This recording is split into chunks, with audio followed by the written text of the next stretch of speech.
Ya, halo pemirsa. Langsung dari studio IDX Channel Jakarta, saya Prasetyo Wibowo kembali hadir dalam Market Review, program yang mengupas isu-isu yang menjadi penggerak ekonomi di Indonesia. Live streaming kami bisa Anda saksikan juga di idxchannel.com. Dan langsung saja kita mulai Market Review selengkapnya.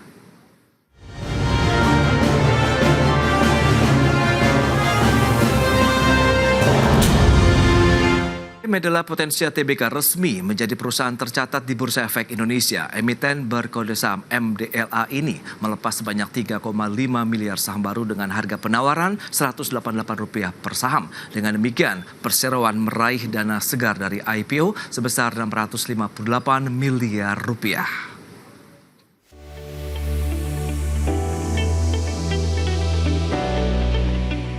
PT Medela Potensia Tbk resmi melantai di Bursa Efek Indonesia. Emiten berkode saham MDLA ini menerbitkan saham baru sebanyak 3,5 miliar saham atau setara 25% dari modal ditempatkan dan disetor penuh setelah IPO. Adapun harga saham yang ditawarkan ke publik sebesar Rp188 per saham. Dengan demikian, MDLA meraih dana segar sebesar Rp658 miliar.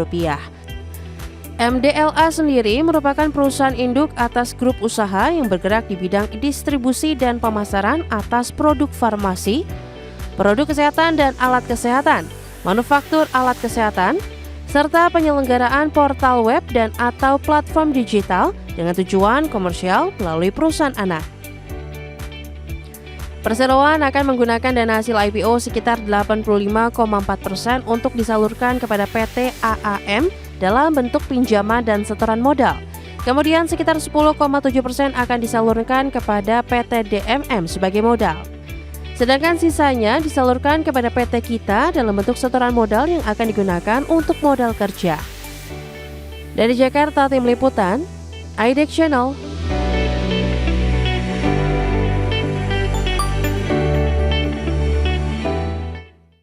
Ya, untuk membahas tema menarik kita hari ini, IPO PT Medela Potensia Tbk atau MDLA, sudah bergabung bersama saya di studio IDX Channel. Ada Pak Kristianto Panji, Direktur Utama PT Medela Potensia Tbk, di mana Pak Kres ini telah menjabat sebagai Direktur Utama sejak tahun 2022 dan bertanggung jawab atas strategi operasional, aspek akuntansi dan juga keuangan perusahaan. Apalagi dengan dukungan pengalaman lebih dari 18 tahun di industri kesehatan, tentu memiliki peran kunci dalam mengembangkan bisnis dan ekspansi pasar perseroan ke depannya. Ya, halo, selamat pagi Pak Kristianto. Selamat pagi Pak, terima kasih nih kesempatan pada hari ini. Yes, terima kasih juga atas kehadirannya dan kami ucapkan selamat karena hari ini sudah resmi ya menjadi anggota Bursa Efek Indonesia. Terima kasih, Pak. Baik, dan sebelum membahas lebih jauh, mungkin bisa diceritakan juga kepada pemirsa, sebenarnya apa sih yang menjadi latar belakang nih perseroan akhirnya memilih nih Pak menjadi perusahaan tercatat. Silakan. Ya, ini penting sekali hari ini. Terima kasih atas kepercayaan daripada IDX dan juga pada para investor, ya kan. Jadi memang latar belakang kenapa kita itu mau melakukan listing. Nomor satu, kita akan melakukan ekspansi perusahaan. Oke. Jadi memang kalau kita lihat industri kesehatan di Indonesia ini bisa dibilang adalah industri yang defensif, tetapi selalu berkembang. Yeah. Kalau kita ngelihat pengalaman kita dari 10 tahun terakhir, kita selalu tumbuh 9, 10, 11% selalu. Tidak pernah turun, Pak. Wow, oke. Okay. Ada COVID, tidak ada COVID, pasti naik. Ya, jadi oleh sebab itu kita melihat bahwa kebutuhan akan obat-obatan, medical device itu penting sekali di Indonesia, dan juga pemerintah terutama mencanangkan akan ada perbaikan dalam kaitannya kesehatan Indonesia. Oleh sebab itu, salah satu rencana kami adalah dengan listing ini adalah kita mau menggunakan dana-dana ini untuk pengembangan bisnis kita, baik itu untuk distribusi maupun pengembangan untuk pabrik medical device kami, Pak. Oke, yang utama perlu digarisbawahi tadi untuk ekspansi bisnis. Nah, kalau kita bicara mengenai profil, nah ini juga menarik, mungkin bisa disampaikan juga nih kepada pemirsa. Seperti apa sih Pak perseroan ini? Silakan. Oke, sebenarnya kalau kita lihat PT Medela Potensia sendiri itu sebenarnya didirikan pada tahun 2011. Oke. Tetapi cikal bakalnya Medela Potensia ini adalah PT Anugrah Argon Medica. Itu didirikan pada tahun 1980. Oke. AM atau Anugrah Argon Medica itu adalah pada saat 1980 purely adalah perusahaan distribusi obat-obatan yang dimana pada tahun 1980 hanya mendistribusikan obat-obatan yang diproduksi oleh PT Dexamedica. Oke, Ya kan, tapi dengan berjalannya waktu ya, seperti kita buat jalan tol ya, kita jalan tolnya udah jalan, mobil cuma satu, sayang kan? Betul. Oleh sebab itu 10 tahun kemudian kita mengajak beberapa prinsipal, contohnya Pfizer, ya kan, dan Novo Nordisk dan lainnya, multinational company, di mana pada saat itu mereka juga mau masuk Indonesia. Jadi kita memberikan pelayanan kepada mereka untuk bisa kita distribusikan obat-obatan itu kepada masyarakat, rumah sakit, apotek ya, di seluruh Indonesia. Karena coverage kita bukan cuma di Pulau Jawa aja, kita dari Sabang sampai Merauke. Wow, oke. Ya Seluruh kan? Indonesia sudah ya. Jadi oleh sebab itu berkembang. Setelah itu kita bilang bahwa penting juga kita untuk membuat yang namanya medical device, ya kan? Jadi kita juga melakukan penjualan medical device, bukan hanya obat-obatan, dan juga consumer health. Tapi terakhir bahwa pada COVID 2020 itu kita mengalami suatu saya bilang isu di mana ketidaktersediaan alat-alat kesehatan. Ya, betul. Masker aja kita mesti import. Yes. Baju untuk itu dokter-dokter juga mesti import. Jadi pada saat itu kita dihimbau oleh pemerintah, kenapa kamu tidak membuat alat kesehatan sendiri? Oh, baik. Pada tahun 2020 kita dengan sadar dan juga dengan firm kita membangun pabrik. Dan pabrik itu adalah namanya Dexamethric. Oke. Ya, dan itu pabriknya di Cikarang dan sekarang ini sudah jalan dan diresmikan oleh Menteri Kesehatan pada tanggal 21 Desember 2023. Tetapi kembali, pabriknya jadi, apakah bisa langsung jualan? Nggak bisa, Pak. Iya. Karena produk kita mesti diproduksi dan ditrial dulu. Ya kan? Nah, pas sudah gitu bisa diterima di rumah sakit. Dan yang menarik adalah produk-produk ini karena dibuat di Indonesia mempunyai tingkat komponen dalam negeri yang cukup tinggi. Iya, oke. Ya, karena kita kan juga mau mengurangi dependensi ya, ya kan, bukan impor tapi mengurangi dependensi ya kan. Jadi kita memang sengaja untuk bisa membawa produk-produk itu berada di Indonesia supaya kalau sampai ada pandemi lagi, mudah-mudahan jangan ada ya kan, kita paling tidak sudah ada alat-alat kesehatan di Indonesia. Fokusnya yang kita kerjakan sekarang adalah wound care. Jadi kalau bahasa simpelnya adalah bandage ya. Kalau ada operasi, nah itu bagaimana operasi itu kita tutup ya kan dengan suatu bandage yang steril dan lain-lain. Ya kita buat itu, nah sudah jalan dan itulah kita berkembang dari hanya distribusi company untuk produk-produk Dexamedica, akhirnya mendistribusikan sampai dengan 70 lebih prinsipal. Dan sekarang sudah mempunyai pabrik sendiri, pabrik medical device dengan nama Dexamethric. Dan jangan lupa Pak, kita pun juga hadir di digital Pak. Zaman-zaman sekarang kan orang anak-anak muda maunya kan pakai digital. Setuju. Nah, digital yang kita lakukan adalah kita punya namanya Go Apotek. Jadi kalau misalnya zaman COVID dulu, kalau saya sakit, kan saya mesti beli obat ke apotek. Betul. Nah, kita mempunyai aplikasi namanya Go Apotek, di mana nggak perlu lagi ke apotek. Resepnya difoto aja. Oh ya, oke. Difoto, diupload, ya kan? Upload, nanti kita akan mencarikan kepada apotek-apotek rekanan kita yang dekat dengan rumah Bapak. Oh, baik. Nanti Bapak tinggal pilih harganya berapa, transparan, ya kan? Bisa beli, langsung bayar, nanti obatnya langsung dikirim ke rumah.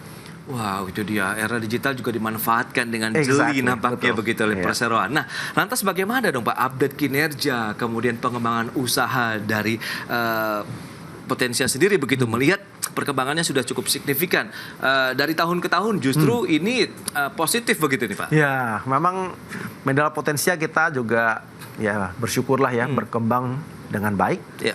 Kita setiap tahunnya tumbuh antara 10, 11, 12%. Oke. Kita juga bukan hanya ada di Indonesia, kami juga eksis juga di Kamboja. Ya kan? Nah, kalau dalam kaitannya performan, tadi saya bilang, kita setiap tahun dari 10 tahun terakhir tidak pernah yang namanya negative growth. Oke. Selalu positive growth, ya kan? Nah, kita bersyukur bahwa pada zaman COVID, kita bersyukur kita mendapatkan kepercayaan dari PT Dexamedica bahwa dia ada produk yang namanya Avigan. Kita yang mendistribusikan obat-obat Avigan. Oke. Jadi obat-obat COVID-nya naik, obat-obat non-COVID-nya turun. Pas COVID-nya hilang, Avigannya mulai turun, produk-produk non-COVID-nya mulai naik. Artinya apa? Kita selalu dalam positive growth terus. Iya, itu dia. Kalau kita bicara mengenai sektor kesehatan. Nah, lantas bagaimana dengan peta persaingan usahanya? Kita bahas nanti di segmen berikutnya, Pak. Kita kaji dulu sebentar, Pak Kris. Oke, dan pemirsa, tetaplah bersama kami.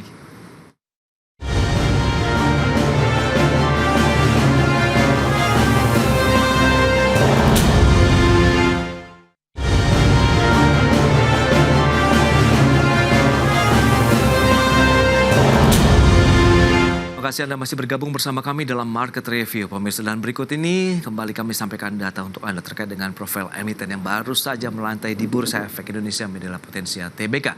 Ya, seperti yang bisa Anda saksikan di layar televisi Anda, kegiatan usaha utamanya adalah bidang distribusi dan pemasaran atas produk farmasi, produk kesehatan dan alat kesehatan, manufaktur alat kesehatan, serta penyelenggaraan portal web dan atau platform digital dengan tujuan komersial melalui perusahaan anak. Harga IPO Rp188 per saham, dana hasil IPO-nya sekitar Rp658 miliar. Saham IPO sekitar 3,5 miliar saham dengan persentase sekitar 25% dari modal di setor penuh. Dan selanjutnya kita cermati penggunaan dana IPO untuk apa saja. Ini dia, tadi sudah sempat disinggung oleh Pak Kristianto, adalah memang untuk modal kerja begitu ataupun kegiatan ekspansi bisnis. Ini dia penggunaan dana hasil IPO, di mana 85,4% untuk pinjaman dan modal kerja PT AAM, kemudian 10,7% untuk modal kerja PT DMM, dan 3,9% untuk modal kerja PT Kita. Berikutnya, kepemilikan saham dari PT Medela Potensia TBK, ada Heti Sutikno, kemudian PT Ekon Prima, dan juga masyarakat sekitar 25%. Ini dia data kepemilikan saham setelah IPO hari ini. Berikutnya dari sisi posisi aset liability, kemudian equity-nya dari perusahaan. Asetnya sekitar 5,69 triliun, liabilitas 3,57 triliun, ekuitasnya 2,11 triliun rupiah. Ini dia beberapa data yang kami sampaikan terkait dengan perusahaan Medela Potensia TBK yang baru saja melantai di Bursa Efek Indonesia. Kita lanjutkan kembali perbincangan bersama dengan Bapak Kristianto Panji, Direktur Utama PT Medela Potensia TBK. Baik, kita akan lanjutkan kembali Pak Kris. Nah, kalau kita bicara mengenai tadi yang sempat tertunda, bagaimana dengan iklim usaha dari sektor kesehatan? Kalau Anda katakan tadi bahkan ini dalam 10 tahun terakhir tidak pernah negatif, bahkan pertumbuhannya double digit. Nah, bagaimana peta persaingan bisnisnya saat ini? Kan kita tahu juga di Indonesia banyak Pak perusahaan-perusahaan di sektor kesehatan ini. Silakan. Saya akan membahas nomor satu adalah kesehatan di Indonesia nomor satu. Nanti setelah itu persaingan usaha. Nah, kalau kita lihat Indonesia ini adalah negara yang luar biasa. Kenapa? Populasinya saya udah 280 juta lebih. Ya. Nah, kalau kita lihat dari kaitan spending, ya kan, di Indonesia ini bila mana dibandingkan dengan seluruh negara ASEAN yang tertinggi. Tetapi masalahnya kalau dibagi dengan jumlah penduduk atau healthcare spending per kapita, termasuk yang cukup rendah, Pak. Ya, kalau lihat data dari pemerintah sekitar 130-140 US dollar per kapita. Sedangkan kalau kita lihat bandingkan dengan Singapura itu udah di atas 2.000 dolar. Ya kan, jadi jauh ya kan. Malaysia pun sudah sekitar 400. Jadi artinya apa? Bahwa dunia kesehatan ini nggak mungkin turun lagi. Cuman ada satu arah, yaitu naik. Tinggal pertanyaan mau naiknya single digit atau double digit. Ya, jadi situ akhirnya ya. Nah, kalau dalam kaitannya persaingan usaha, ya kalau kita bermain di dunia distribusi dan medical device ya Pak ya. Kalau distribusi bisa dibilang pemainnya untuk yang bersifat nasional itu nggak terlalu banyak Pak. Saya mungkin pikir-pikir nggak akan lebih dari 8 Pak. Ya.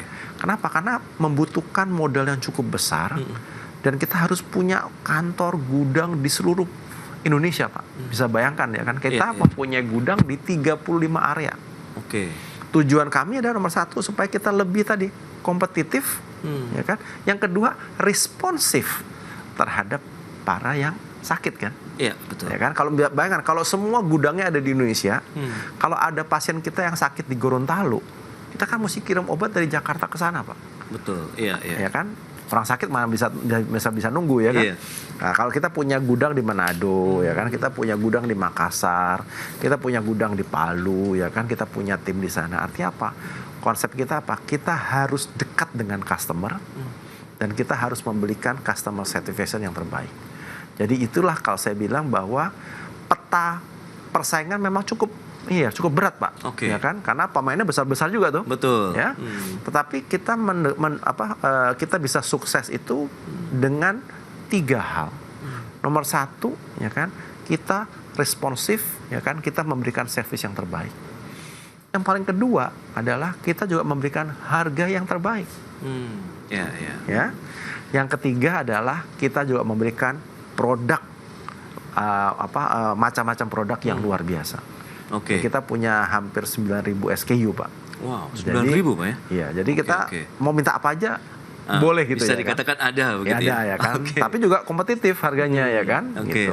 Baik. Nah, bicara mengenai tadi ada penggunaan dana hasil IPO, mungkin bisa dijabarkan kembali nih kepada pemirsa untuk apa saja. Karena kan tadi memang untuk modal kerja, berarti memang langsung bisa langsung dipakai gaspol untuk kegiatan ekspansi begitu nih, Pak. Exactly, Pak. Jadi kalau kita lihat 85,4% dana dari IPO ini akan kita gunakan, ya kan, kita satukan ke PT AHM. AHM memang adalah, saya bilang vehicle kita yang paling besar lah, ya. Itu bisa dibilang 90% revenue daripada MP itu memang berasal dari PT AHM. Ya, revenue sendiri udah sekitar tahun lalu kita tutup di angka sedikit lebih tinggi dari 14 triliun. 14 triliun. Ya, otomatis kan kita juga butuh modal kerja. Ya, disitulah kita akan gunakan di sana untuk nomor 1 adalah bagaimana kita mengembangkan bisnis, ya kan, bisa punya barang lebih banyak, memberikan customer service yang jauh lebih baik lagi, ya kan. Yang kedua, kita juga mau menggunakan dana itu untuk AHM itu untuk pembelian gudang. Kita sudah punya gudang memang di Cikarang, tapi kita sewa, Pak. Ya, tapi kita pengen punya sendiri supaya kita lebih mudah mengoperasionalkan, ya kan, dan lain-lain, ya kan. Nah, yang ketiga, ya kan, kita akan gunakan itu untuk apa? Untuk membayar loan kita. Ya, loan kita tidak terlalu besar, ya kan, sekitar 100 miliar, ya kan. Jadi kita bisa gunakan sana. Itu kalau yang untuk AHM. Yang kedua, kita akan gunakan 10,7% untuk PT DMM atau Dekametric Medica. Nah, ini DMM adalah pabrik medical device kami. Ya, nah, kita rencananya apa? Kita juga mau membeli mesin baru, ekspansi, ya kan, dengan produk-produk baru. Otomatis membutuhkan dana juga di sana. Yang terakhir itu adalah kira-kira sekitar kecil lah ya, 3%-an itu kita gunakan untuk ke investasi ke PT kita. PT kita yang tadi saya bilang, Pak, Go Apotek. Ya kan, digital platform. Otomatis digital platform juga perlu untuk perbaikan, new feature ya. Ya kan, dan lain-lainnya untuk bisa menunjang pertumbuhan dan service kepada para pelanggan, ya kan. Tapi pelanggannya bukan rumah sakit, ini direct to consumer. Kita yang individu sakit, langsung ya. Gitu. Ya, menarik. Di era digital seperti saat ini, berarti nampaknya ini sudah disasar juga nih oleh Medela Potensia. Anda melihat bagaimana? Apakah digitalisasi ini benar-benar menjadi satu pintu masuk lagi nih bagi perusahaan untuk bisa meningkatkan revenue? Betul, Pak. Digital itu kita nggak bisa lari ya. Ya kan, zaman sekarang ya everything must go to digital, must go to AI, ya kan. Jadi ini paling penting. Nah, kita mau ke arah sana bagaimana? Kalau yang digital itu yang nomor 1 adalah kita biasanya kalau mau order ya, kalau apotek beri order itu kan kita mesti naik motor atau naik mobil, tanya mau order apa enggak. Nah, sekarang bayangkan kalau kita punya 30.000 pelanggan, kita mesti visit satu persatu, waduh, ya kan, repot kan. Nah, kita mempunyai digital yaitu B2B ya, dengan business to business. Kita install aplikasi, mereka kalau mau order tinggal enter aja pakai handphone, ya kan, tinggal pakai ini langsung nanti kita bisa kirim. Ya kan, pembayaran pun sudah nggak usah pakai cash, pakai virtual account. Ya, jadi lebih gampang, terkonsolidasi itu lebih mudah sekali. Ya, itu kalau kita dalam kaitannya untuk business to business. Ke B2C, ya kan, kita punya Go Apotek tadi. Ya kan, pasien sakit, ya kan, tidak usah pergi ke apotek, ya kan, bisa masuk ke Tokopedia, bisa masuk ke Blibli, bisa masuk ke Shopee, langsung bisa link ke sana. Mantap ini. Tapi kembali lagi kita harus comply, ya kan. Semua apotek yang kita kerjasama pasti kita KYC, know your customer, ya kan. Harus punya izin apotekernya, izin usahanya, ya kan, produknya mesti yang asli, ya kan, dan lain-lainnya. Jadi di sini kita menjaga data-data itu, ya kan, penting untuk kita bisa mendistribusikan, memberikan obat yang terbaik dan asli. gitu ya kan. Nah, kalau dalam kaitannya yang di back end, yang kita juga pemikiran kita akan digitalisasi adalah di warehousing. Oke. Kalau warehousing itu sekarang ini kan kita konsepnya adalah kalau ada order, saya pergi ke shelf ya kan, kayak kita ke supermarket kita ambil kan. Nah, yang kita pikirkan adalah bagaimana kita jangan begitu, kalau transaksinya cuma 100 transaksi per hari gampang. Kalau sampai 1000 transaksi sehari, berapa banyak orang yang mesti kita jalan-jalan ya kan? Betul. Dan juga potensi errornya tinggi kan? Nah, kita mau membuat lebih ke arah namanya automation. Ya kan, kita juga berpikiran untuk membuat namanya automatic storage and retrieval system misalnya ya kan, di mana di belakang kita adalah ada robot yang udah ngambil tuh. Ya. Nah, kita di sini tinggal barangnya sampai kemari kita packing, nanti kita tinggal kirim. Jadi dengan begini nomor satu adalah terjadi lebihnya accuracy. Mengurangi human error, terutama dalam pengambilan barang-barang itu. Jadi kita digital kita sudah jalankan Pak, dan tapi kita mau akan lebih kembangkan lagi, lebih advance lagi begitu ke depan, luar biasa. Nah, tantangannya apa saja? Kita akan bahas lagi di segmen berikutnya Pak Kris. Kita akan jeda kembali sebentar ya. Dan pemirsa, kami akan segera kembali usai pariwara berikut ini.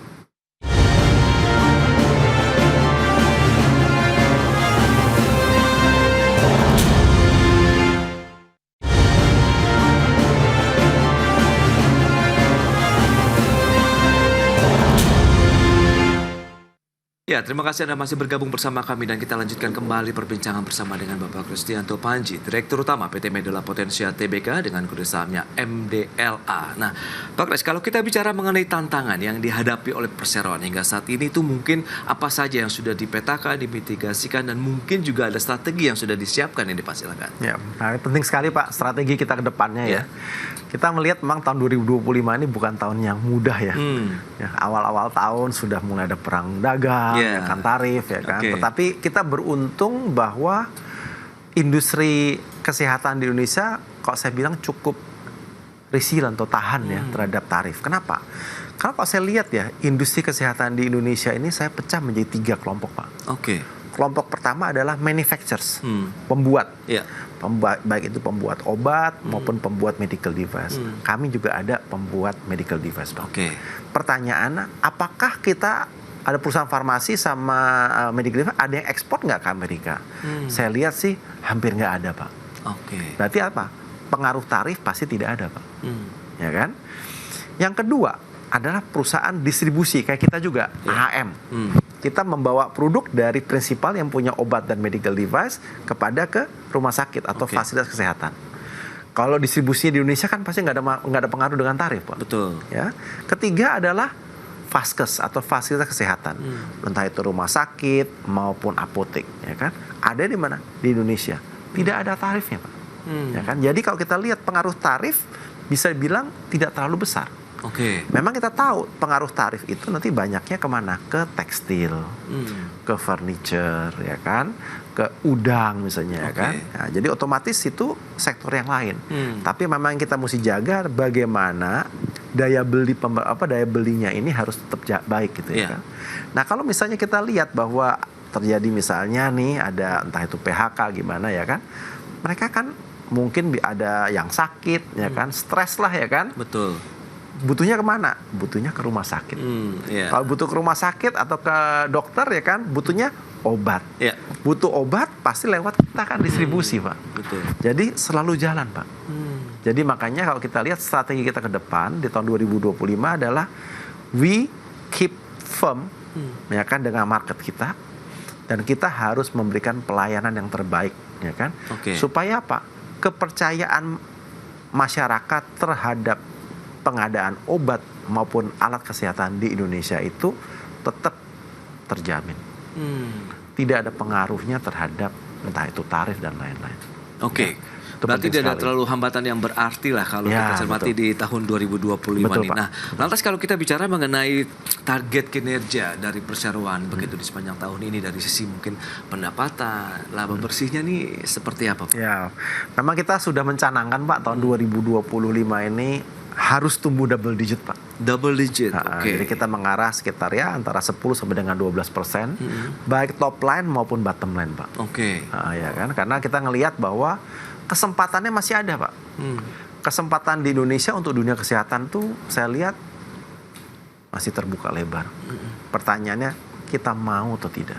Oke. Ya, nah itulah yang apa? Oleh sebab itu kita dengan ada coverage nasional, ya kan, apa istilahnya dari Aceh sampai dengan Papua kita ada, ya kan, bagaimana kita itu bisa memberikan pelayanan kesehatan itu lebih baik lagi, bukan hanya di Jawa, Pak. Oke. Kalau di Jawa saya yakin sudah luar biasa, Pak. Betul. Tapi bagaimana servis atau distribusi obat itu juga mengcover seluruh Indonesia. Entah itu yang ada di Papua, entah itu yang ada di Manado, entah itu di Ternate. Nah, ini yang merupakan challenge kita tersendiri. Tetapi kita sudah berkomitmen untuk memberikan layanan bukan hanya di Pulau Jawa, tetapi juga di daerah-daerah terpencil pun. Baik.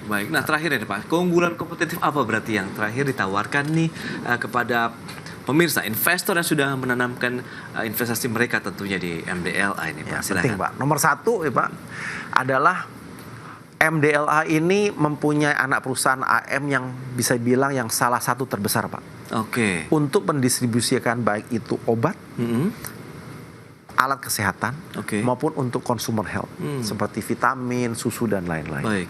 Jadi disinilah kita bisa menjadi keunggulan bersaing kita. Ya. Ya, nomor satu. Kedua, ya kan, dalam kaitannya prinsipal, ya kan, kita juga mempunyai prinsipal bisa dibilang lebih dari 70 prinsipal. Mewakili mereka, dan kita juga mendistribusikan dan kita mendapatkan kepercayaan. Yang paling penting apa? Kita harus juga menjalankan secara compliance. Betul. Karena bisa bayangkan, Pak, obat itu tidak bisa main dikirim-kirim begitu, Pak. Kenapa? Karena obat ini kan juga ada penting untuk kesehatan kita. Jangan sampai ada obat palsu. Ya. Nah, ini penting hal seperti ini yang kita tawarkan, dan juga dalam khusus untuk medical device kita juga istilahnya akan memberikan produk-produk dari dalam negeri. Ya, kita buat di pabrik kita yang di Cikarang. Ya, berarti kan memang memberikan jaminan begitu ya dari sisi kualitas produk, kemudian bagaimana jaringan distribusi yang diberikan, ketepatan waktu juga begitu yang paling utama begitu ya kepada konsumen, Pak. Ya. Makanya kalau dalam dunia kesehatan tuh saya pegang 3, Pak. 3 hal.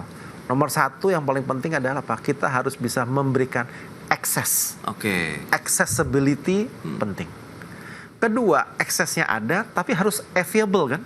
Harus ada barangnya. Betul. Ya kan? Availability. Kita memberikan 2 ini, Pak. Yang ketiga adalah good quality product with affordable price. Itu dia yang utama ya. Jadi 3-tiganya kita cover semua, Pak. Baik, Pak Kris, sayang sekali waktu terbatas. Terima kasih banyak nih. Semoga tadi bisa memberikan insight baru kepada investor begitu dari MDLA, karena ini tadi rata-rata memang dana yang digunakan IPO semuanya untuk ekspansi bisnis di tahun 2025 dengan target pertumbuhan tadi 10 sampai dengan 12% begitu ya. Baik, Pak Kris, terima kasih banyak atas kehadirannya. Sampai berjumpa kembali. Sukses, Pak ya. Terima kasih, Pak. Ya. Sukses, Pak. Terima kasih. Baik, pemirsa, jangan beranjak dari tempat Anda, karena sesaat lagi kami masih akan kembali dengan tema menarik lainnya terkait dengan menguji konsistensi kebijakan pengadaan pangan di tahun 2025. Kami segera kembali.